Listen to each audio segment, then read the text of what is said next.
বন্ধুরা, তোরা জানিস আমি কত শক্তিশালী? সেই জন্যই তো আমি জলদেশের রাজা। ভাই, আমার দেখলে তো সবাই ভয়ে পালায়। আমি হলাম জঙ্গলের সবচেয়ে শক্তিশালী। মে মে শুধু শক্তি থাকলেই নয়, বুদ্ধিও থাকতে হয়, যা তোমাদের দুইজনের মধ্যে একজনেরও নেই।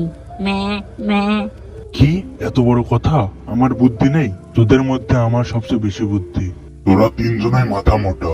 এখানে তোদের মধ্যে সবচেয়ে বুদ্ধিমান হলো আমি। আচ্ছা, তাহলে একটা বুদ্ধির প্রতিযোগিতা হয়ে যাক।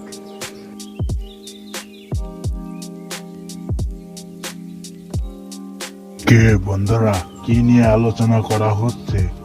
মে মে তুই জেনে কি করবি রে? তুই তো একটা মাথা মোটা গোবর গণেশ। আমরা বুদ্ধির প্রতিযোগিতা সম্পর্কে কথা বলছি, কিন্তু তোর তো কোনো বুদ্ধিই নেই রে, এবং সেই জন্যই তো তোর নাম হলো গাধা। তোরা আমাকে এমন ভাবে অপমান করছিস কেন? আচ্ছা, তাহলে কার কত বুদ্ধি আছে সেটা জানার জন্য একটা বুদ্ধির প্রতিযোগিতা আয়োজন করা হোক। তাহলে সবাই কালকে ওই মাঠে দেখা করবে আমার সাথে। ওখানেই প্রতিযোগিতা শুরু হবে। সবাই তো চলে এসেছে, তাহলে আর দেরি করছো কেন? হ্যাঁ হ্যাঁ, প্রতিযোগিতা শুরু করে দেওয়া যাক। আচ্ছা, তাহলে প্রথমে কে প্রশ্ন করবে? প্রথমে আমি প্রশ্ন করব। মে মে আমার প্রথম প্রশ্ন হলো, মানুষ সবচেয়ে বুদ্ধিমান হয় কেন?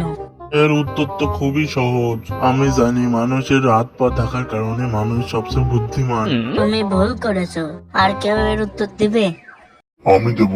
মানুষের চোখ থাকার কারণে মানুষ সবচেয়ে বুদ্ধিমান প্রাণী। ইয়েস, আমি জিতে গেছি। আমার এবার পুরস্কার দাও। তোর উত্তর তো হয়নি, তোকে কি পুরস্কার দেব?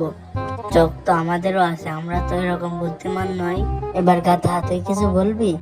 হ্যাঁ, আমি তো বলবোই। মানুষের মস্তিষ্ক হলো সবচেয়ে শক্তিশালী, আর মানুষ সেই জন্যই এত বুদ্ধিমান হয়। বা গাধা, তুই তো একদম সঠিক উত্তর দিয়েছিস।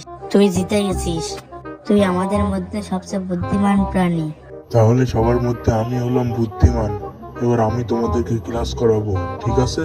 এবার থেকে আমি হলাম তোমাদের ওস্তাদ।